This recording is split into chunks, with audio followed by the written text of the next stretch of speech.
1. Bolsonaro ordered to wear ankle tag and face curfew, international repercussions. 2. Police raid on former Brazilian President Jair Bolsonaro's home. 3. Brazil's top court orders raids on Bolsonaro, what's next? 1. Bolsonaro ordered to wear ankle tag and face curfew, international repercussions. Imagine being a former head of state, stripped of your usual privileges and subjected to measures typically reserved for common criminals. That's the reality facing Brazil's ex-president Jair Bolsonaro today.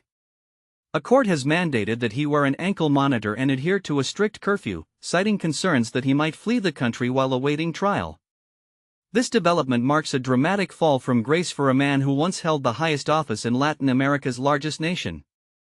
The charges against Bolsonaro are nothing short of explosive. He is accused of plotting a coup to block President Luiz Inácio Lula da Silva from assuming power in 2023. The allegations suggest that Bolsonaro schemed with others to undermine the democratic process and destabilize Brazil. He, however, vehemently denies any wrongdoing, dismissing the accusations as politically motivated attacks designed to derail his potential return to the presidency in 2026. But here's where it gets controversial: this case isn't just about Brazil anymore.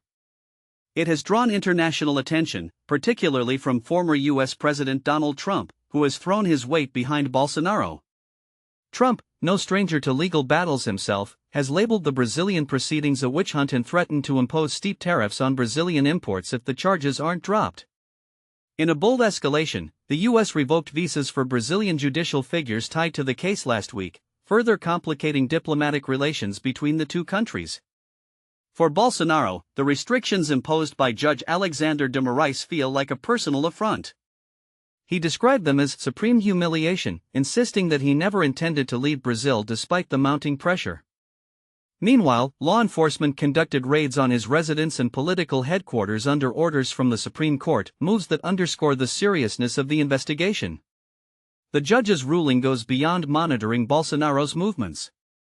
He is now banned from using social media platforms and prohibited from communicating with key allies, including his son Eduardo Bolsonaro, who has been actively lobbying on his behalf in Washington, D.C., as well as foreign diplomats or embassy officials. These stringent measures reflect fears that Bolsonaro may attempt to interfere with ongoing investigations or rally support abroad.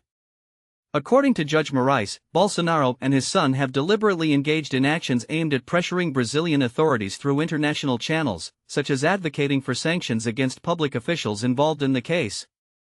Federal police reports allege that Bolsonaro attempted to obstruct justice and even undermine national sovereignty during this period. Bolsonaro's legal team fired back at the court's decision, calling it both surprising and outrageous. They argue that their client has consistently complied with all previous court orders, painting him as a cooperative figure rather than someone trying to evade accountability. Yet, prosecutors claim otherwise, accusing Bolsonaro of playing a central role in events that led to the violent storming of government buildings shortly after Lula's inauguration in January 2023. This incident, which saw thousands of Bolsonaro supporters overrun Congress, the Supreme Court, and the presidential palace, was described by federal investigators as an attempted coup. While Bolsonaro was in the United States at the time and has denied direct involvement, evidence uncovered in subsequent investigations points to a broader conspiracy involving a so-called criminal organization. In November 2024, an unsealed 884-page report revealed alarming details about Bolsonaro's alleged role in these events. Investigators assert that he not only knew about but actively participated in plans to overthrow the democratic system and retain power unlawfully. Brazil's Attorney General Paulo Gona doubled down on these claims in February, accusing Bolsonaro of leading the group allegedly responsible for orchestrating the coup attempt. If convicted, Bolsonaro could face decades in prison, a fate that seems almost surreal for a man who once commanded the loyalty of millions. At 70 years old, such a sentence would effectively end his political career and cement his legacy as one of Brazil's most polarizing figures. And this is the part most people miss: the stakes extend far beyond Bolsonaro himself. His trial raises critical questions about democracy, accountability, and the rule of law in Brazil. Should leaders be held to higher standards when their actions threaten the foundations of governance? Or do such prosecutions risk becoming tools of political retribution? As tensions escalate between Brazil and the U.S., with each side digging in its heels, the world watches closely. What happens next will likely shape not only Bolsonaro's future but also how nations navigate complex intersections of politics, justice, and diplomacy. Do you think Bolsonaro is guilty, or is he a victim of overzealous prosecution? Let us know what you think in the comments below. 2. Police raid on former Brazilian President Jair Bolsonaro's home.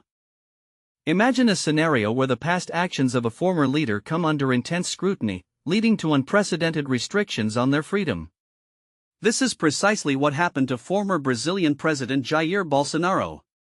Brazilian police conducted raids on Bolsonaro's residence and political offices following warrants and restraining orders issued by the country's Supreme Court. Bolsonaro expressed his frustration to reporters, suggesting that the court's decisions were aimed at humiliating him. According to Reuters, the former president is now required to wear an ankle monitor and is banned from communicating with foreign officials, using social media, or visiting embassies. These measures were imposed by Supreme Court Justice Alexandre de Moraes, who also noted that there was a significant risk of Bolsonaro attempting to flee the country. One particularly contentious aspect of the ruling is the ban on Bolsonaro contacting his son, Eduardo, who has been actively advocating in Washington, D.C. for his father's support. This restriction raises questions about the extent of government oversight and potential familial influence in international affairs. Local media in Brazil reported that Bolsonaro is confined to his home from 7 p.m. to 7 a.m., adding another layer of surveillance and control over his movements. The implications of these stringent measures extend beyond Bolsonaro himself. They reflect broader concerns about judicial authority and political accountability in Brazil. Interestingly, the controversy surrounding Bolsonaro's case transcends national borders. On Thursday, former U.S. President Donald Trump intervened, writing a letter to Bolsonaro that he posted on his Truth Social account. Trump argued that Bolsonaro was being unfairly persecuted by an unjust legal system and called for an immediate end to the trial. This incident highlights the complex web of international relations and the far-reaching consequences of political actions. But here's where it gets controversial. How much power should a former president retain, and to what extent should they be held accountable for their decisions while in office? What do you think? Should Bolsonaro's restrictions be tightened or loosened, and who ultimately holds the right to decide? 3. Brazil's top court orders raids on Bolsonaro. What's next? In a dramatic turn of events, Brazil's highest court has ordered raids on the home of former President Jair Bolsonaro, placing him under house arrest and banning him from contacting foreign officials.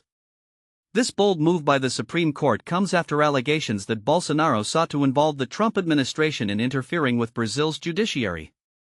But here's where it gets controversial. Bolsonaro has labeled the judge behind the orders a dictator reacting to Trump's influence, adding fuel to the fire of an already heated political climate.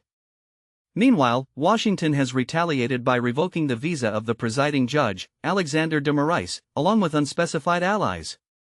This tit-for-tat escalation between the two nations has turned into a diplomatic standoff with serious implications for Brazil's internal politics and international relations.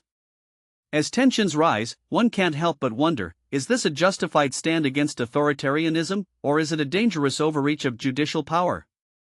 Join the conversation in the comments below.